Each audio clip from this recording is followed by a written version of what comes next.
What's good, people in the world? Today it's Mega here. The Star Atlas Townhall number 42 just went down yesterday, and you know I got that sweet recap for you. So let's jump right in and get to it. So we're going to start off with updates first. We have Faction Fleet is getting its second emissions reduction of 33%. This will be a total of 50% reduction from where we are right now. Now they're going to flip the switch on this tomorrow, February 29th, 2024. Now, however, the SDU scanning will increase by 33% per minute, giving it a maximum discovery rate of 2,000 units per minute. Okay, so there are no plans in the 2024 roadmap to deprecate faction claims or claim stakes. Okay, so for the immediate future, according to Michael Wagner, so you don't have to worry about that. So this is going to be interesting to see how the marketplace is going to respond to this news tomorrow and going forward. Okay, so we also have CSS housing and HAB assets will most likely be introduced into Sage after Starbased and Starbased Combat are completed, according to Michael Wagner. Michael also touched on ship fleet rental programs, which are already in the process of being developed. However, he did not want to go into detail at this time. I 100% cannot wait for that. Sweet, sweet memories. The community was asking many questions about what's up with the memories. So the Never Alone campaign memories from Mission 2 will be distributed soon. According to Santi and the team, that it's already done. It's just ready to be dropped. So we should be expecting that within a week or so. Okay, we have Starbased. Though this week, Starbased will go live inside a private beta test server. They've already selected the participants. They know who they are because they've already signed R&Ds and so forth. Okay, so when for all? Well, as just mentioned, we have to do some testing, but it should be going live within the next 4 weeks or so. But don't be surprised. Listening to Michael, it sounded like he kind of wanted to drop this thing within 2 weeks. But it's coming very soon. This is not a 4 to 6 occasion. Okay, so we have RIP Faction Fleet. Once Starbase goes live, Faction Fleet will be fully deprecated. That's it. No more Faction Fleet. And also no more RFRs, requests for resources. Okay, going forward, you will earn Atlas by crafting components and resources and depositing them into your faction Starbase. This will earn you loyalty points, which can be redeemed. Now, character progression will be live as well. You'll be able to pre-level your character's licenses like mining, crafting, scanning, making you better prepared for future releases of Sage. All right, so everybody gets a chance to get a head start. This is very important to Michael and the team. He wants to give a lot of support to all the early supporters.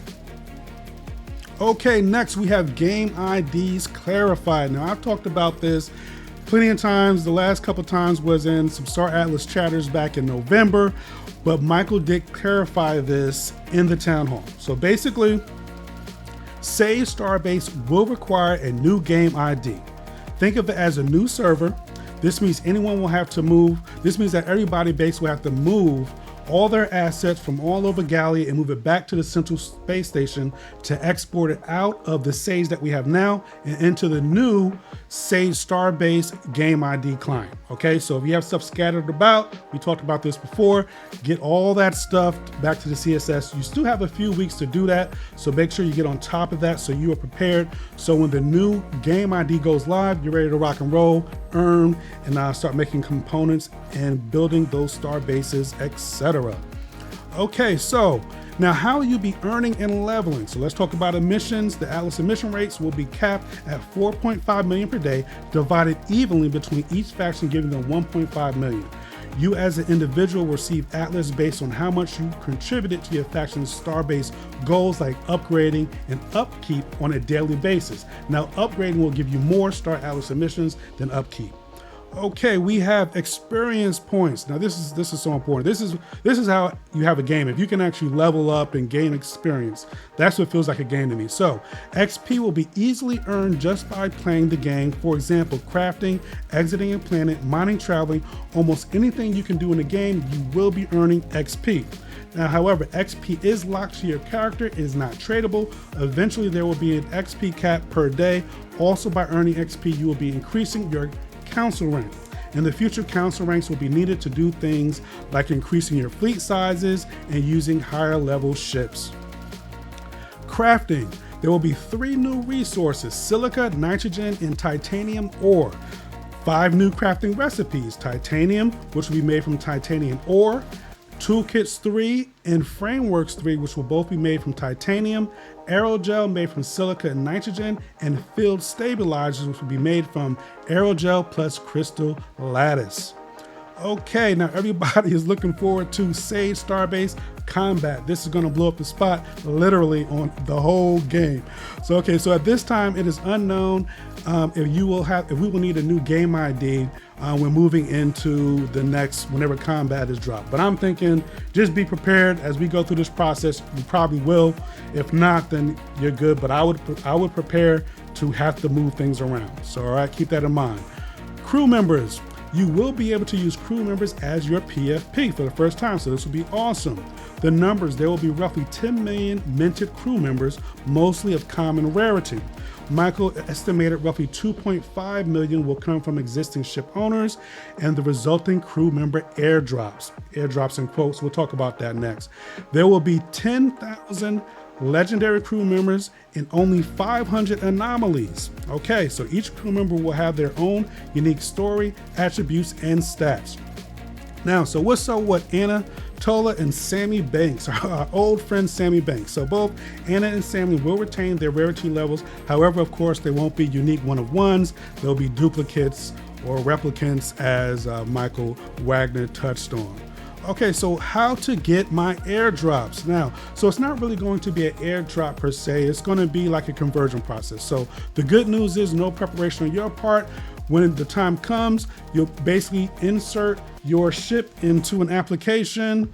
On the other end, it will spit out your hull, your components, modules, and of course your crew members, just like that. So it'll be very, very simple. And this process is basically like burning your ship.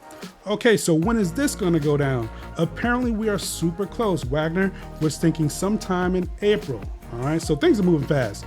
I mean, these guys, they're doing their thing. I am not mad. Mobile app. It's on low priority right now. Mostly it will be coming in late Q3 2024. I wouldn't be surprised if it ends up being Q4.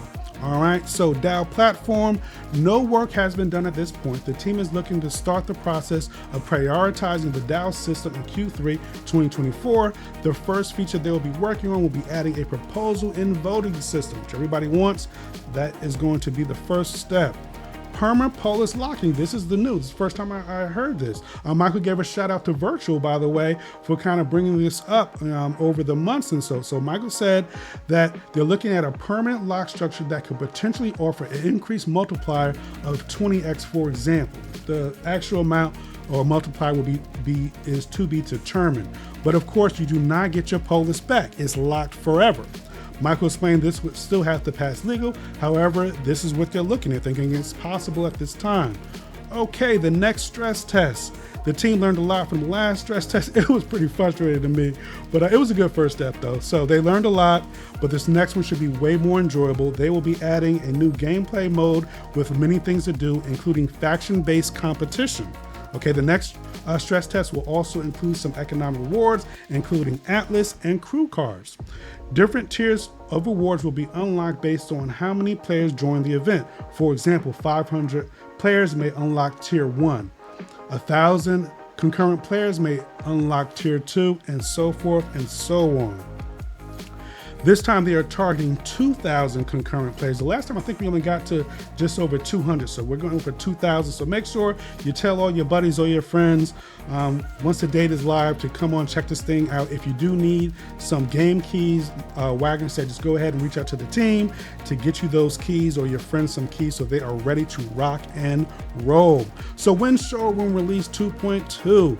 The first private beta is expected by June 30th, 2024, and the official live launch in late Q3 of 2024.